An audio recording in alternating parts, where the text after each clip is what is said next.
सबसे पहले तो मैं ये वीडियो बनाना नहीं चाहता था, लेकिन बनानी पड़ रही है। और इसकी वजह मेरी 7 साल पहले की ये वीडियो है जिसके अंदर मैंने YouTube की इस सबसे बड़ी कंट्रोवर्सी को एक्सप्लेन किया था और आपको बताया था कि बिना किसी की साइड लिए कि कौन यहाँ पर सही है और कौन यहाँ पर गलत।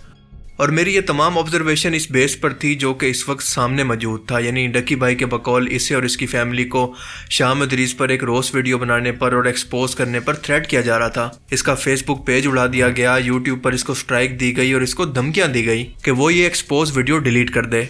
और शाम इदरीस के मुताबिक रोस्ट के नाम पर इसकी और इसकी फैमिली की इज्जत को उछाला जा रहा था और इसके घर वालों को गंदी गंदी गालियां दी जा रही थी। और इसका मकसद सिर्फ ये था कि शाम इदरीस को बदनाम करके इसकी ऑडियंस को हासिल करना, फेम हासिल करना, जिसके बाद भी और बहुत सारे वाकयात हुए। मिसाल के तौर पर शाम इदरीस ने ये एलिगेशन लगाया कि लाहौर के एक मीट एंड ग्रीट पर डकी भाई के फैंस ने इसकी वाइफ को पंच किया।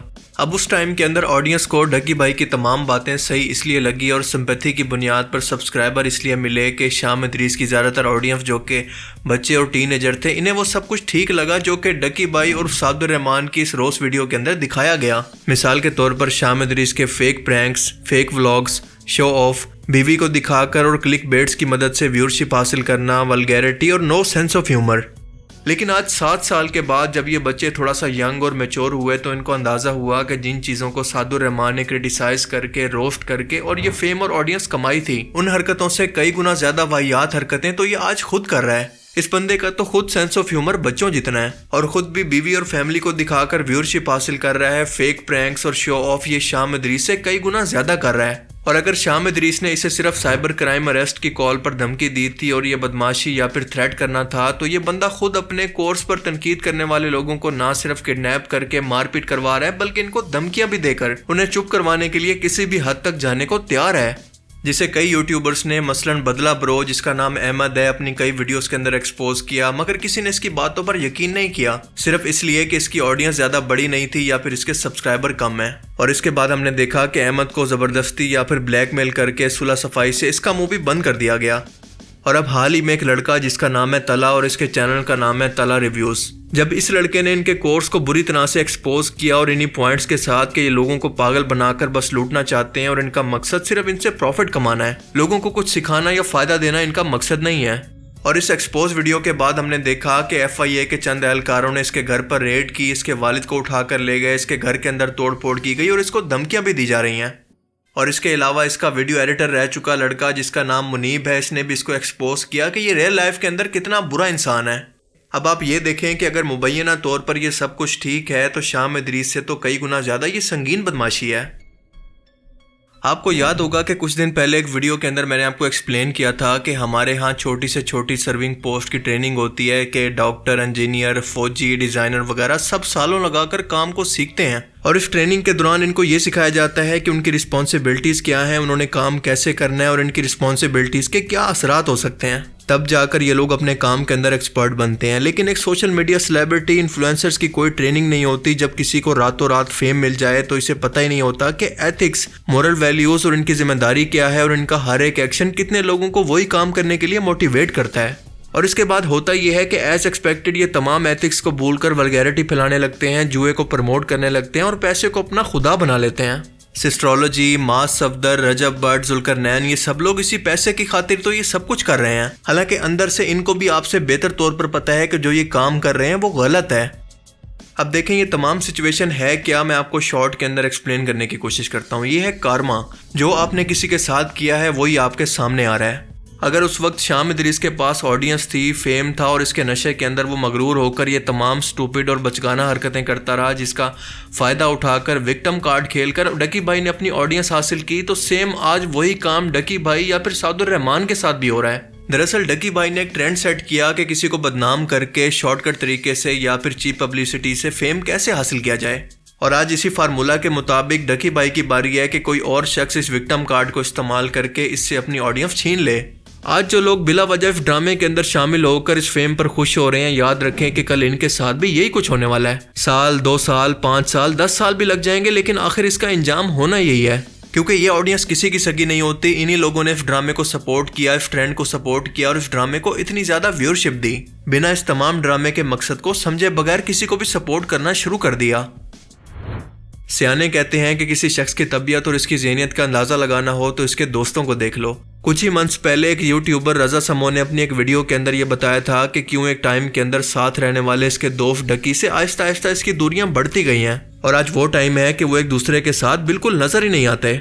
इस सवाल के जवाब पर रजा समो का कहना था कि मुझे इसके दोस्तों की कंपनी पसंद नहीं थी, ये जिन माइंडसेट के लोगों से मिलता था वो मुझे समझ में नहीं आते थे और इसी वजह से मैंने आहिस्ता आहिस्ता इससे दूरी इख्तियार कर ली। और यकीन करें कि डकी भाई के फॉल की सबसे बड़ी वजह अगर मैं आपको बताऊं तो ये क्रिमिनल माइंडसेट भी एक बहुत बड़ी वजह है। इसके यही वो दोस्त हैं जिन्होंने कोर्स स्कैम, लोगों को मारने पीटने, हरासा करने और बदमाशी के मशवरे दे देकर आज इसको इस हाल तक पहुंचा दिया है।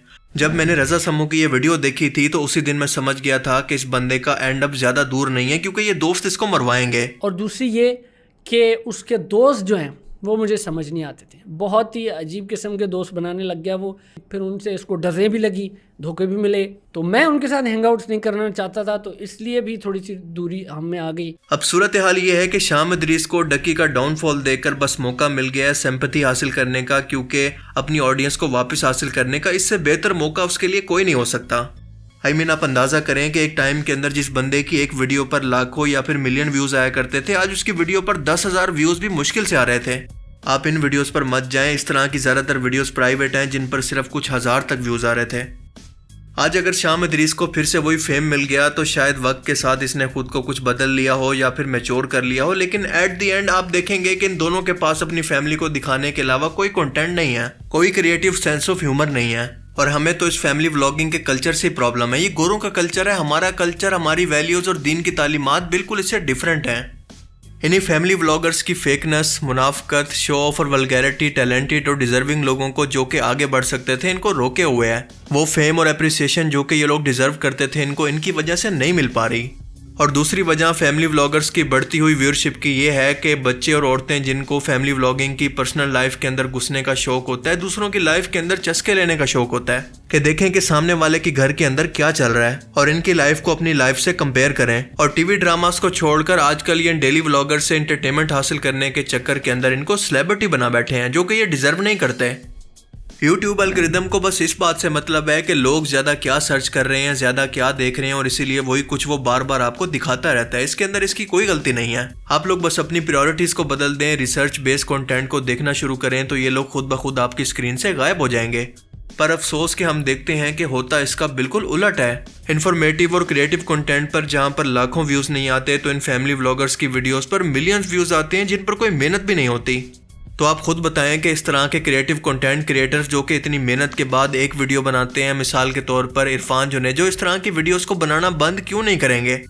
आज इन्हीं मटेरियलिस्टिक स्टैंडर्ड्स की वजह से जो कि डेली व्लॉगर्स ने सेट किया है, आज ये कंटेंट क्रिएटर्स जो कि क्रिएटिव भी हैं और कुछ वैल्यू एडिशन भी करना चाहते हैं, इनकी व्यूअरशिप बिल्कुल भी नहीं आ रही। इस वीडियो के जरिए मेरा ये पैगाम है कि जिन लोगों को इस वक्त टॉर्चर किया जा रहा है इनके लिए आवाज़ ज़रूर उठाएं ताकि जो हक की बात कर रहा है इसकी फ्रीडम ऑफ स्पीच का हौसला टूट ना सके। और इन लोगों को भी उस दिन तक सपोर्ट करें जिस दिन पैसा और फेम मिलने के बाद ये अपनी माँ बहन को दिखाना ना शुरू कर दें। अगर ये ऐसा करें तो इनका भी बाइकआउट करें। मेरी पूरी हमदर्दी और सपोर्ट इन विक्टिम्स यानी तला और अहमद के साथ है जिनके साथ सच बोलने पर वाकई ज्यादती हुई है। देखें, अगर आप कोई पब्लिक फिगर हैं, कोई सेलिब्रिटी हैं तो सच सुनने का हौसला भी आपके अंदर होना चाहिए। एक पॉजिटिव क्रिटिसिज्म बल्कि आपके अंदर बहुत अच्छा बदलाव लेकर आता है। कुल मिलाकर ये सारी ड्रामेबाजी जो कि एक बार फिर से स्टार्ट हो रही है, इसके अंदर आपका, ऑडियंस का कोई फायदा नहीं, इन्हीं लोगों का फायदा है जो कि इस कंट्रोवर्सी से दोबारा फेम हासिल करना चाहते हैं। यानी कुल मिलाकर सारे मिलके हमको पागल बना। इसलिए बाइकआउट फैमिली व्लॉगर्स। अपनी फैमिली और प्राइवेसी को दिखाकर वही लोग व्यूअरशिप हासिल करते हैं जिनके पास कोई क्रिएटिव चीज़ नहीं होती ऑडियंस को देने के लिए। इसलिए अगर कोई शख्स सोशल मीडिया पर पॉजिटिव कंटेंट दे, कुछ क्रिएटिव और सोसाइटी के लिए वैल्यू एडिशन करे तो इस शख्स को सपोर्ट करें, फिर चाहे वो शाम इदरीस हो, डकी भाई या फिर कोई और। बाकी आप इस बारे में क्या सोचते हैं, अपनी कीमती राय का इजहार कमेंट सेक्शन में ज़रूर करें। Thanks for watching this video. अल्लाह हाफिज़।